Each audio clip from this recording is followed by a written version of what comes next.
Masih dari Jawa Timur, Saudara, petugas kesehatan hewan di Ponorogo kewalahan akibat penyebaran wabah PMK. Selain kekurangan tenaga, para petugas juga kekurangan stok obat. Dalam 1 bulan terakhir, penyebaran penyakit mulut dan kuku pada hewan ternak, khususnya sapi, di Ponorogo kian meluas. Penambahan sapi yang terinfeksi PMK perharinya diklaim mencapai 30 hingga 50 ekor. Akibatnya, petugas dari Dinas Pertanian dan Peternakan pun kewalahan. Selain kerja ekstra hingga malam, petugas juga terpaksa mendatangkan obat secara mandiri meski dengan harga tinggi.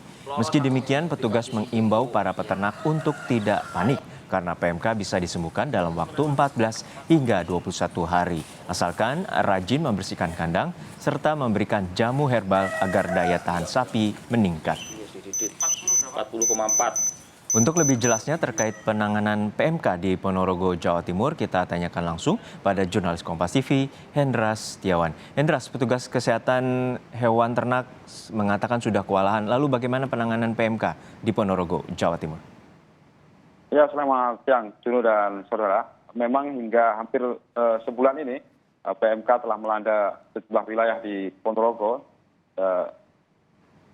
Kondisinya memang makin parah hingga hari ini. Artinya dari data Dinas Kesehatan, Dinas Peternakan yang saya dapat per sore kemarin, total ada sekitar 3.000 lebih sapi yang kini terpapar PMK. Itu tersebar di 12 kecamatan dan yang paling parah adalah di Desa Pudak atau di Kecamatan Pudak. Karena di Kecamatan Pudak ini saja ada total 2.000 lebih ekor sapi yang terpapar karena sekali lagi Pudak juga menjadi salah satu sentra daging sapi dan juga susu sapi segar yang hingga hari ini juga terpapar makin parah. Yang akibatnya adalah yang tentu selain mengancam keselamatan dan juga dari sapi, yang paling parah kerja hari ini adalah para mantri hewan, para dinas peternakan. Mereka harus berjibaku keliling di sejumlah wilayah ini yang paling parah kondisinya sehingga mereka kewalahan. Beberapa petugas mengaku dari pagi berangkat bahkan pulang untuk melakukan pengobatan ke sejumlah kandang di 12 kecamatan terparah ini. Mereka harus pulang hingga malam hari begitu. Dan kondisi ini juga dikeluhkan di hampir semua petugas dari beberapa kecamatan yang terdampak. Salah satu yang terparah yang sempat saya hubungi adalah di Pudak. Mereka mengaku kesulitan karena selain harus kekurangan tenaga, mereka juga kekurangan suplai obat. Ini yang membuat mereka harus mendatangkan obat itu secara mandiri yang harganya jauh lebih mahal. Per ekor sapi, ini yang juga dikeluhkan oleh para petani adalah per ekor sapi mereka harus untuk biaya pengobatan itu 80 hingga 100 ribu rupiah untuk sekali suntik. Dan hingga hari ini total masih di Kecamatan Pudak itu sudah hampir semuanya sudah suntik. Cuman untuk suntik penyembuhan belum ada hingga hari ini. Dan untuk keterangan lebih lengkap dari berikut saya sampaikan wawancara dari petugas Dinas Peternakan, Didik. Setiap hari penambahan sakitnya banyak. Laporan yang ke kita sehari bisa 30, 35, bahkan kemarin 40 ekor yang sakit. Yang kita kesulitan tenaga. Kita berangkat jam 7, pulang sudah adzan maghrib, belum selesai, masih menyisakan pasien. Obat di mana-mana habis, karena kayaknya kabupaten lain juga sama seperti kita. Cari obat di mana-mana nggak nemu. Terus akhirnya upayanya dari dinas seperti apa, Pak? Ya kita beli obat yang dari luar-luar itu, dari supplier-supplier yang kita punya, kita minta biar bisa diberi obat. Oh, gitu. Walaupun harganya lumayan mahal juga, kita yang penting ada obat. Nah, keluhan yang sama ini juga dirasakan di hampir seluruh petugas Dinas Peternakan yang tersebar di 12 kecamatan. Yang terparah di Kecamatan Pudak ada sekitar 2.000 lebih ekor sapi yang terpapar. Ini terpaksa solusinya adalah petugas juga membagi beberapa wilayah yang tidak terdampak. Seperti kemarin dikirimkan 12 personel dokter hewan, dikirimkan khusus untuk ke Kecamatan Pudak untuk melakukan atau membantu proses pengobatan penyuntikan. Kerja ini makin berat karena petugas tidak hanya melakukan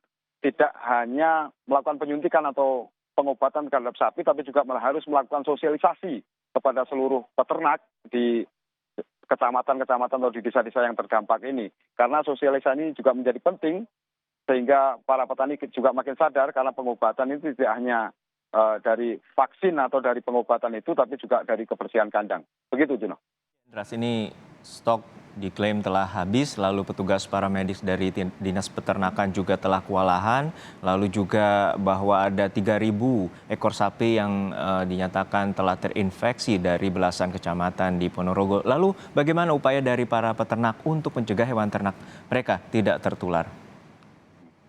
Dan dari lokasi yang terparah, ini menjadi sampel di Kecamatan Pudak ini, kemarin beberapa kepala desa berkumpul karena Desa Pudak atau Kecamatan Pudak menjadi salah satu sentra sapi, daging dan juga susu, sehingga kepala desa ini juga berkumpul untuk patungan menjadi atau untuk membeli pengobatan dari luar begitu. Itu pertama. Kedua adalah mereka kembali memanfaatkan produk-produk herbal di lingkungan mereka sendiri, seperti ya melakukan pencampuran beragam rumput, dan juga ada telur dari bebek untuk sebagai jamu, dan juga ada rempah, ada juga dengan gula merah. Mereka mempercayai produk-produk herbal ini, artinya yang diberikan atau dikonsumsikan kepada sapi ini juga meningkatkan imun atau meningkatkan daya tahan kesehatan sapi.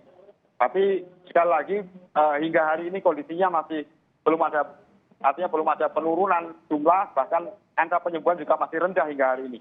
Tadi beberapa peternak juga berpesan kepada saya ketika saya mencoba mengkonfirmasi, mereka berharap pemerintah juga serius membantu menangani ini, karena mereka selain harus berusaha menyelamatkan sapi-sapi mereka juga hari ini kesulitan untuk menjual. Apalagi ini menjelang kurban, harusnya menjadi momen mereka panen. Nyatanya ini tidak bisa karena pasar-pasar per Jumat kemarin sejumlah pasar hewan di Ponorogo juga ditutup. Dan salah satu solusi untuk memberikan pengobatan pada sapi, berikut keterangan dari salah satu petani atau peternak binatang penatak sapi di Desa Pudak.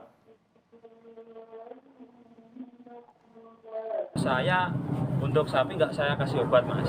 Ya kita maksimalkan pakan-pakan yang bagus, Mas. Kayak misalnya kan kita rumput, ini kita pakai rumputnya itu kita campur, Mas. Ada rumput gajah, odot, terus leguminosa, kayak gitu, Mas. Kacang-kacangan kita campur.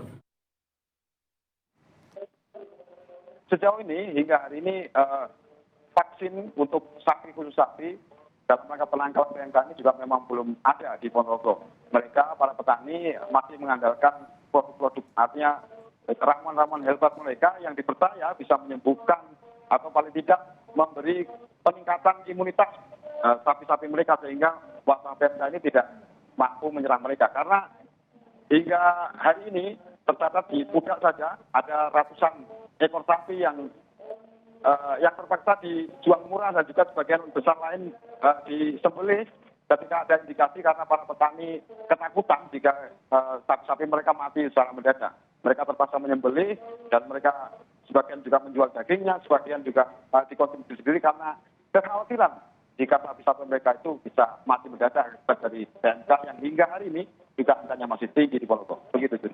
Baik, terima kasih atas laporan lengkap Anda, rekan Hendras Setiawan dari Ponorogo, Jawa Timur.